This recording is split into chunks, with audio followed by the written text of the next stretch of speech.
Where immortals and mortals meet, worldly affections haunt like dreams. When the sword falls, the fateful bond breaks, and through thousands of reincarnations it goes. Welcome to listen to the refined version of Earthly Bonds. Produced by Gua Gua. Chapter 1, Heartbroken. At that time, the world had just been stabilized, with a clean and upright political environment. The common people lived and worked in peace and contentment, and auspicious signs could be seen everywhere, gradually showing the appearance of a prosperous era. Luoyang City, strategically located in the Central Plains, had not suffered from wars for a long time. Coupled with its abundant resources, its population grew increasingly prosperous. After several expansions, its prosperity almost rivaled that of Chang'an, the imperial capital. 100 years ago, Emperor Gaozu designated it as the eastern capital, and since then, it had become even more prosperous. There was a Chongting Street in Luoyang City. In Tongchuan Alley at the east end of the street, there were numerous high walls and deep courtyards. The blue stone paved the road, presenting a solemn and imposing scene. Only 5 families lived in the alley, and all of them were either wealthy or noble, being prominent clans in the city. At noon in midsummer, the scorching sun was like fire, making the bluestone road seem as if it was about to smoke. The weeping willows at the entrance of the alley drooped listlessly. Everything was silent except for the cicada's shrill cries, which broke the tranquility of the afternoon. Inside the black-painted copper door of a household at the entrance of Tongchuan Alley, it was like a cool and fairyland-like place. There were gentle breezes in the corridors and pavilions around the buildings. The waterside pavilions and singing stages were scattered around in an orderly manner. The painted beams and carved rafters were exquisitely crafted, and all the utensils and furnishings were extraordinary. Several dripping stone rockeries from the South China Sea were priceless. It had cost a huge amount of money to transport them to Luoyang. The decorative screen with the pattern of a purple tiger roaring at the moon, the relief of a swimming dragon on the stone steps, and the bronze dragon and tortoise on the eaves were all decorative patterns exclusive to the imperial family, fully demonstrating dignity and nobility. The residence had 4 courtyards, connected by winding corridors. The hanging flower gates were of different shapes. The servants moved around silently, and the family rules were strict. In the backyard where the green bamboos swayed, there was a Tingmo pavilion. On the door of the pavilion, there was a couplet that read, "The fragrance of ink on the 4 walls fades away through the window. A pool of autumn water flows around one's body." It was quiet and elegant. Suddenly, the side door of the main house opened, and a young book boy named Kaiyao rushed in, shouting, "Young master!" Inside the Tingmo pavilion, a young man named Luo Feng, dressed in luxurious clothes, was sitting upright. He was nearly 18 years old, wearing a plain ivory-white everyday outfit. The sleeves and hems of his clothes were embroidered with pine branches and auspicious clouds. He wore a translucent and warm jade pendant and a pair of thick-soled court boots with cloud-shaped heels. He was extremely handsome. He was reading an ancient scroll in his hand. Suddenly hearing the shout, his hand trembled. He quickly hid the scroll and replaced it with an official history book, pretending to read it. Kaiyao entered the room, his eyebrows dancing with excitement as he whispered, "Young master, great news. I just overheard Madame chatting with the young princess." Master went to the capital and was appreciated by Emperor Xuanzong. He has been retained in the capital and given important positions. Moreover, Chang'an is far away, and it will be difficult for Master to come back often to supervise your studies. Luo Feng's face lit up with joy at first, but then he immediately restrained his expression and pretended to be angry. Really? I have to ask Madam to verify it. If you're lying to me, I'll surely enforce the family rules. Caillou panicked and pleaded, Young master, please don't ask. If Madam knows that I'm so talkative, I'll surely be punished and may not be able to serve you anymore. Luo Feng pondered for a while and finally suppressed his eagerness. At this moment, a crisp voice came, Third brother, what are you so happy about? Luo Shichen walked in gracefully. Her hair was tied up in a cloud-like bun, with a light touch of rouge on her face. The tassels of her hairpin swayed gently, and the sleeves of her thin gauze dress were slightly rolled up, revealing her fair and delicate arms like fragrant lotus roots. She was charming and lovely. Luo Feng was shocked and wanted to hide the things in his hands, but was too late. He froze in embarrassment. Caillou quickly saluted and said, Seventh Miss, why are you here? Luo Shichen glanced at him and said coldly, Caillou, nothing good ever happens when you're around. What are you instigating my brother to do again? Caillou tried to smile and defend himself, but Luo Shichen ignored him. She took out the secret manual of Purple Mansion Golden Elixir and reproached, Third brother, you don't listen to uncle again. Reading this heretical book, be careful not to be possessed by demons. Luo Feng frowned and said, Master Qingyang was the national teacher of the founding emperor. This book can enlighten one's wisdom. Father is so pedantic, and you're also confused.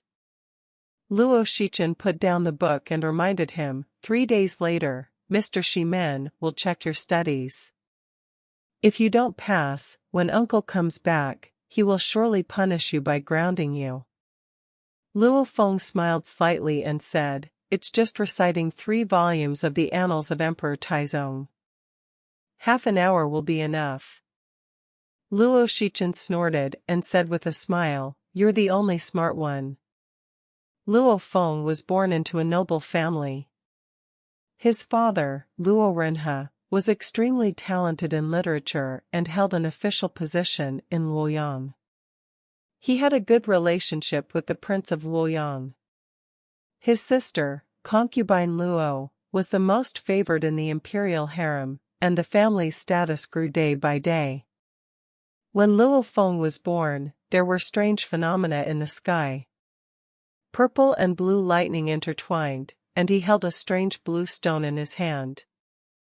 A geomancer said that he was the reincarnation of an immortal. Luo Ren had deeply believed it and rewarded the geomancer handsomely before sending him away. Since childhood, Luo Feng had been extremely intelligent. He could recite scriptures at the age of 3 and compose poems at the age of 7, and he had an excellent memory. As he grew older, he became calm and open-minded, but he was particularly fond of the miscellaneous studies related to cultivating immortality and making elixirs. He made friends with many Taoist priests, studied Taoist scriptures, practiced swordsmanship and made elixirs. However, most of the people he met were mediocre. He didn't succeed in making elixirs, and his swordsmanship was no match for the guards of the mansion. Luo Renhe was furious and forbade him from doing these things, ordering him to study hard and pursue an official career instead. Luo Shichen was lively and generous by nature. When she was young, a female Taoist priest taught her the qi nourishing technique and told her to come back to be her apprentice when she was 16 years old. Although she didn't practice it diligently, Luo Feng still regarded her differently. The two of them often discussed Taoist methods and had many disputes. While the brother and sister were talking, Caillou was sent away. Luo Shichen told him, Uncle has been reused in the capital.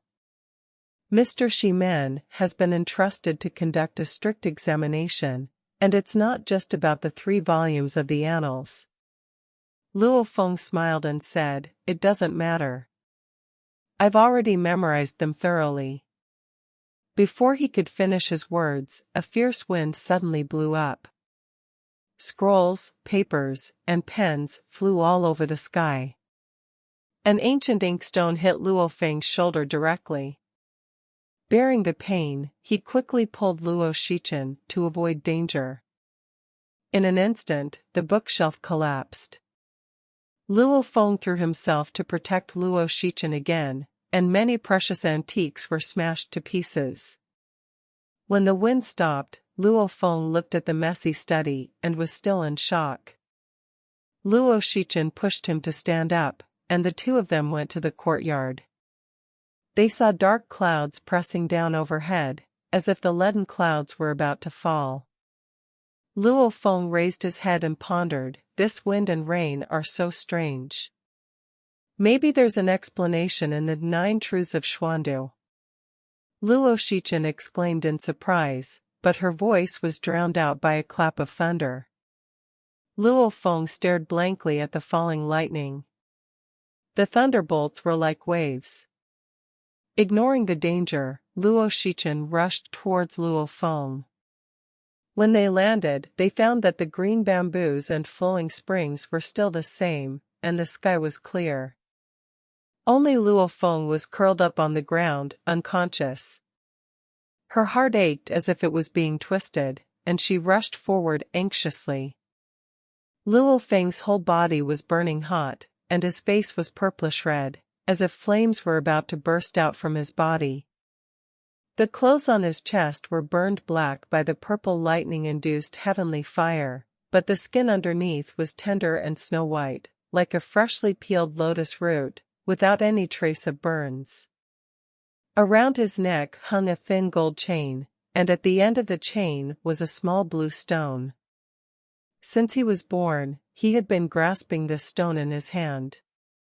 At this moment, it was emitting a faint glow. Inside, it seemed to be a molten lake, and countless tiny purple-golden characters were floating and surging, resembling ancient seal characters. Luo Shichen couldn't see them clearly.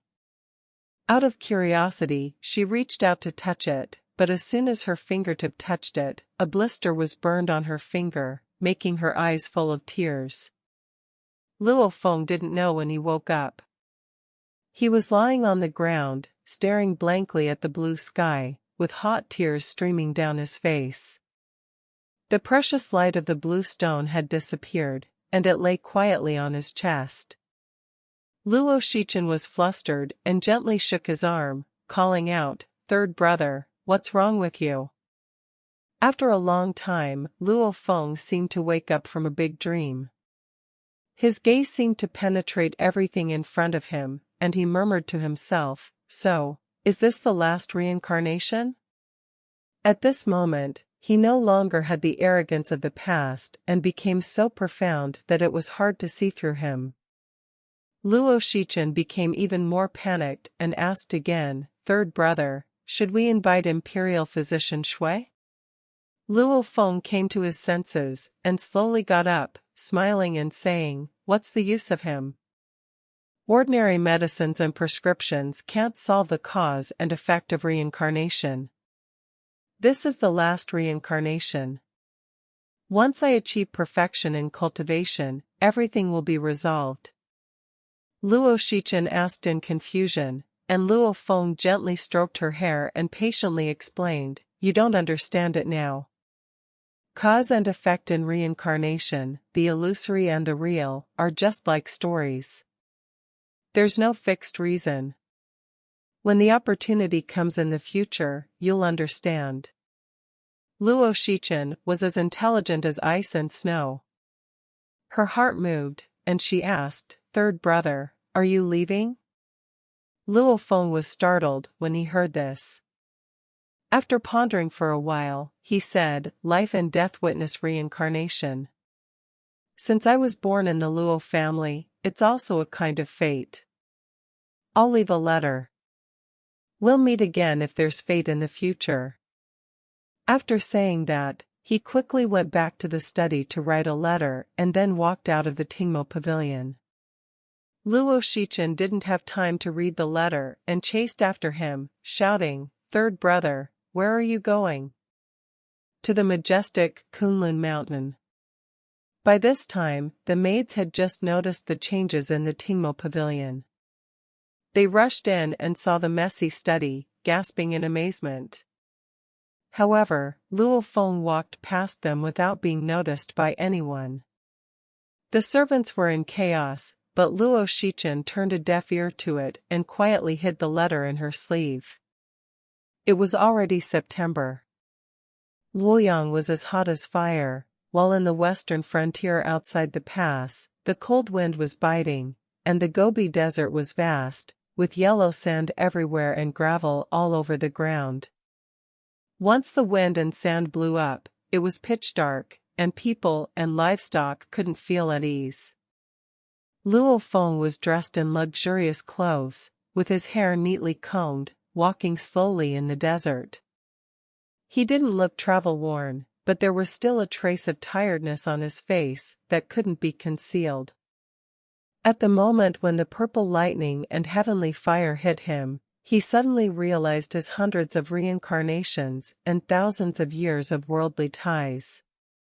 The memories of his past lives were fragmented and chaotic, but the sound of chanting scriptures by the banks of the river of no fixed course and a pair of green pupils were as clear as if they happened yesterday. This reincarnation was coming to an end. All he needed to do was refine his mortal body and cultivate an immortal body, and then he could ascend to the heavens in broad daylight, break away from the cause and effect, and return to the ranks of immortals. However, the whereabouts of the blue stone was unknown, and he was worried about it. He was afraid that she, who had just become an immortal body with her spiritual consciousness not yet fully formed, would not be able to withstand all kinds of hardships in the mortal world. The road ahead was long, and the official road seemed endless. There was no one around. Only the faint sound of the hu jia, a traditional musical instrument, could be heard, and then it drifted into the distance. Luo Feng smiled bitterly. Only when he personally set foot on this land in the western region did he truly understand the desolation described by the phrase ancient road, west wind, and a lean horse. Although he had just begun to understand some immortal spells, because his body was still mortal and the turbid qi had not yet dissipated, he could only resist the cold, heat, wind, and sand. More than 100 miles ahead was the Jianhu Pass. Once he passed through the pass, he would leave his homeland. After traveling thousands of miles, he would reach the legendary Kunlun mysterious realm. He was wholeheartedly rushing to Kunlun to seek immortal spells and cultivate himself in the hope of ascending to immortality. It took Luo Feng 2 months to walk from Luoyang to the Jianhu Pass. He didn't ride a horse or take a carriage, but walked slowly all the way, observing the vicissitudes of the world, which was also a kind of cultivation for him. Although the world was peaceful, there were still many dangers for a single traveler. Fortunately, he could predict good and bad fortune and avoid risks, so his journey was relatively smooth. When he reached a certain place, Luo Feng knew that there was accommodation not far ahead and that it would be a smooth journey after passing through the pass. His spirits were lifted, and he quickened his pace. Until dusk, he saw the smoke from cooking in the distance. After walking for a while, the signboard of the Dragon Gate Inn came into view. However, this inn with a famous reputation was just 3 low and small earthen houses, plus a small room whose purpose was unknown. The main hall was narrow, and 2 immortal tables were even placed outside the door. Luo Feng shook his head and sighed, but still entered the inn and sat down. He ordered 2 meat dishes, 2 vegetarian dishes, and a jar of wine, and drank by himself. At night in the frontier area, the cold air was biting, the wind and sand were howling, the setting sun had disappeared, and the crescent moon was hanging high in the sky. The sunset glow was as red as fire. Luo Feng stared at the clouds, letting the wind and sand blow on his face, feeling content and at ease. The young waiter in the inn was clever and intelligent, with clear eyebrows and bright eyes, and his clothes were clean. He came over and asked, "Sir, the wind and sand are strong. Do you want to close the door?" Luo Feng thought the young man was smart and felt a bit sorry for him. He pointed outside and said, "Look at this scenery outside the Great Wall. Only here can tough men be cultivated. Since you were born here, you should make something of yourself and don't let your life down." The young man smiled bitterly and said, "My parents died when I was young. Fortunately, the innkeeper took me in. I have food and a place to live, so I don't dare to ask for too much."